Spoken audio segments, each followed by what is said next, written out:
ओम गुरु सत्ताय नमः। नवरात्रि पर्व वर्ष में 2 बार आता है। पहला चैत्र शुक्ल 1 से 9 तक चैत्र नवरात्रि जिस दिन आरंभ होती है उसी दिन विक्रमी संवत का नया वर्ष प्रारंभ होता है। विक्रमादित्य राजा होने के साथ ही जनहित लोक मंगल के लिए समर्पित साधक भी थे। उनकी आदर्श निष्ठा की झलक सिंहासन 32 की पुस्तकों में मिलती है। लोकमानस और शासन तंत्र के आदर्श समन्वय के प्रतीक के रूप में उन्हें मान्यता दी गई और उनके राज्याभिषेक को नवीन संवत्सर से जोड़कर उनकी कीर्ति को अमर बना दिया गया। इसी प्रकार चैत्र नवरात्रि का समापन दिवस भगवान राम का जन्मदिन रामनवमी होता है। दूसरी नवरात्रि अश्विनी शुक्ल पक्ष 1 से 9 तक पड़ती है। इसे लगा हुआ विजयादशमी पर्व आता है। ज्योतिष शास्त्र के अनुसार नक्षत्रों की गणना अश्विनी नक्षत्र से प्रारंभ होती है। इस आधार पर अश्विनी मास ज्योतिष नक्षत्र वर्ष का प्रथम मास माना जाता है। इस प्रकार दोनों नवरात्रि पर्वों के साथ नए शुभारंभ की भावना मान्यता जुड़ी हुई है। दोनों में 6 मास का अंतर है। यह साधना पर्व वर्ष में 2 भागों में बांटते हैं। ऋतुओं के संधिकाल इन्हीं पर्वों पर पड़ते हैं।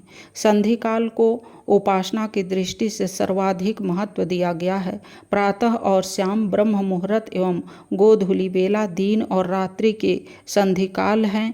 इन्हें उपासना के लिए उपयुक्त माना गया है। इसी प्रकार ऋतु संधिकाल के 9 दिन दोनों नवरात्रियों में विशिष्ट रूप से साधना अनुष्ठानों के लिए महत्वपूर्ण माने गए हैं। नवरात्रि पर्व के साथ दुर्गावतरण की कथा भी जुड़ी है। वर्तमान समय युग संधिकाल के रूप में तत्वदर्शियों ने स्वीकारा है। युग की भयावह समस्याओं से मुक्ति के लिए युग शक्ति के उद्भव की कामना सभी के मनों में उठती है।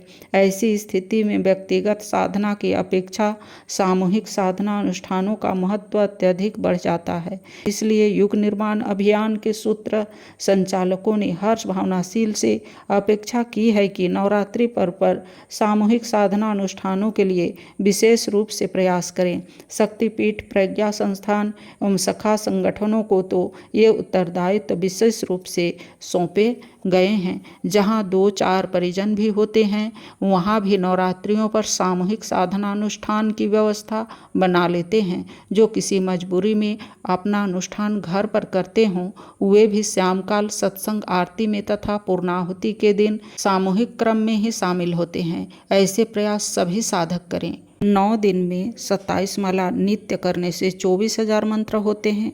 जिनसे न बन पड़े वे 12 माला नित्य करके 108 माला का अनुष्ठान कर सकते हैं। साधना काल में आस्वाद व्रत, एक समय अन्नाहार, शाक, फल जैसे सुगम उपवास का क्रम अपनाने, ब्रह्मचर्य पालन, चमड़े के जूतों का उपयोग न करने, चारपाई पर न सोने, अपने कार्य स्वयं करने जैसी सर्वसुलभ तपतिक्षा अपने कार्य स्वयं करें। प्रातःकाल जल्दी उठें, स्नान आदि करके पूजन करें और जाप करें। ओम शांति।